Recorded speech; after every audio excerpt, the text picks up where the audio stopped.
You have questions and I answer them. This is your drop servicing question and answer session, so you can learn the advanced tactics of drop servicing from my laptop to yours. I run multiple drop servicing businesses driving 6 and 7 figures, and an education business called the Drop Servicing Blueprint that teaches drop servicing. So today you're going to get the real strategies and tactics working right now. Before we get started, a massive congratulations to the following drop servicing blueprint students for the results they've achieved. But let's get right into the first question here, okay?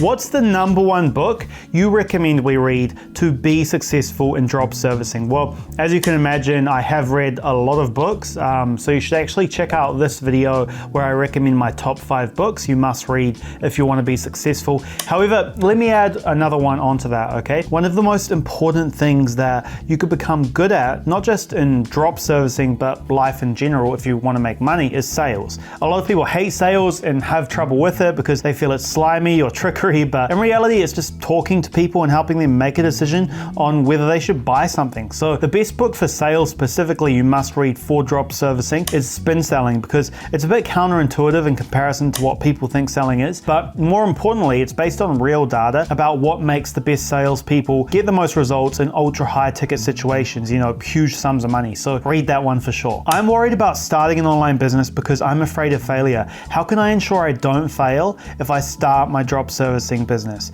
Well, the thing is, being successful just means taking action, okay? Consistent action, not giving up, learning from the best, improving your skills, learning from your mistakes, and persisting. The people sitting on the sidelines worrying about failure, watching others do things, don't actually want it. They just like the idea of that dream is enough for them. So they don't take action because if they fail, it will kill that dream. So they tell themselves that, you know, they're unlucky, they're afraid of failure. The fact is, there's no such thing as failure. The only true failure is giving up, not trying, doing nothing. Those that take action, those on the path to success, are already 99% more likely to succeed than anyone not taking action. Next question, Dylan, if you had to start drop servicing from scratch again, knowing what you know now, which service and niche would you choose? Well, this is a cool question, though I think I'd focus on doing everything I'm currently doing. Mostly it would focus on selling a single service, then selling additional services on the back end. So the service itself doesn't matter so much as the structure you build around it, because any of the services we choose do work. I mean, we only choose services that are already selling in the market. For example, you could sell animated videos to insurance agents to use in their sales process, then in the back end, upsell them other things like Facebook advertising and email marketing. There's no such thing as, you know, the perfect service niche that's better than anything else. There are so many things that work. It's just more about the structure of how you build the business and the economics of everything. So what are your top tips for getting a sale if you do a sales call?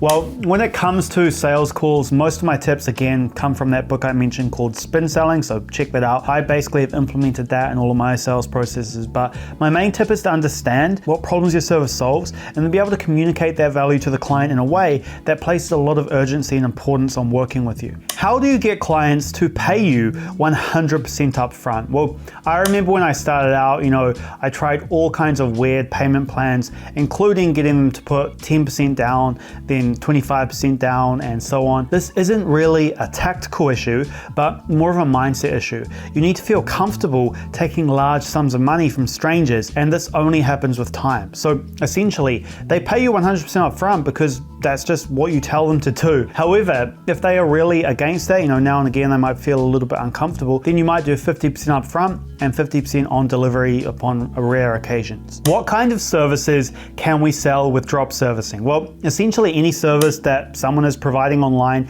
can be drop serviced. There are hundreds of potential services to sell, both in the B2B space, so selling to other companies, and B2C space, so selling to consumers. Now, you can actually just go to fiverr.com, for example, and you'll see countless examples of services that you have instant access to and you can start making money with. How do you come across as a professional and an expert when you have no experience and knowledge about the service? Yeah, so this is a common question, but the answer is, very simple, and there are 2 parts to it. So first of all, you come across as an expert simply by knowing more than your client does about the service, and you can do that with a little bit of research on Google, talking to freelancers, and talking to clients. Next, Next, you come across as a professional by having your freelancers provide you with example work, which is really easy to do when you know how to do it. And in the drop servicing blueprint, I have a ton of templates, call recordings of me talking to freelancers, message threads, everything of what to say and do to get examples easily. We even have, like I said, call recordings of me talking to freelancers and actually step by step the conversations I have with them to get them to send me their example work. So it's pretty in depth. Next question, how much should we have to invest to start as a realistic amount? Well, you can start for free, but I usually recommend $100 to $200 per month when you're starting out, because that'll allow you to invest in certain softwares and get faster results. But yeah, the real answer is just to do what you can with what you have. Some people get results fast by spending $0 to get their first sales. The more resources, the better though, but you only can do what you can with what you have. It's not about how much time or money you have, it's about how willing you are to commit to taking action in general. And in our program, you have all of the content and guidance you need to get your first sales for free or automate everything from the start. But this is not a get rich quick scheme. We only accept members, of course, into the program that we run who are committed to achieving success. So that's why it's really one of the big things before you joining and working with us is making sure that you're going to be taking action. And that's why you see we have so many success stories. So the next question is, I'm from the Philippines. Will drop servicing work for me? Well, for example, we have Lauren here. She's from the Philippines and she's crushing it. So you can check out my interview with her.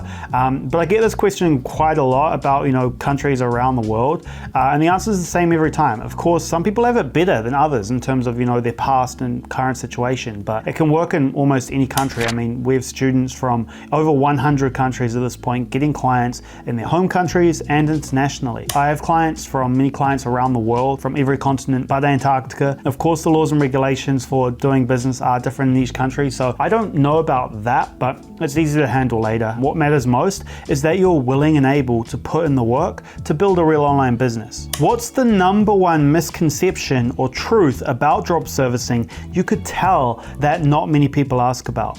Well, I would say the number one thing most people get confused about with drop servicing is feeling like they need to hire a team. The truth about drop servicing is you don't need to pay anyone or for anything until you get paid, because all you're doing is creating an offer and putting that offer out into the market and in front of potential clients. Then once the client pays, only then do you actually hire any freelancer to deliver the service for you. And even with sales calls, this can be automated from the start with a commission-only salesperson. So you can easily find them by posting in certain Facebook groups for salespeople. And in the beginning, you don't even need anyone working for you, so you can get started for free. Then as the business grows, you can simply start automating more and more. So the people who say automation isn't possible just haven't experienced the power of creating a training procedure and hiring someone smarter than you to even carry out the tasks for you while you sit back and golf on your next adventure.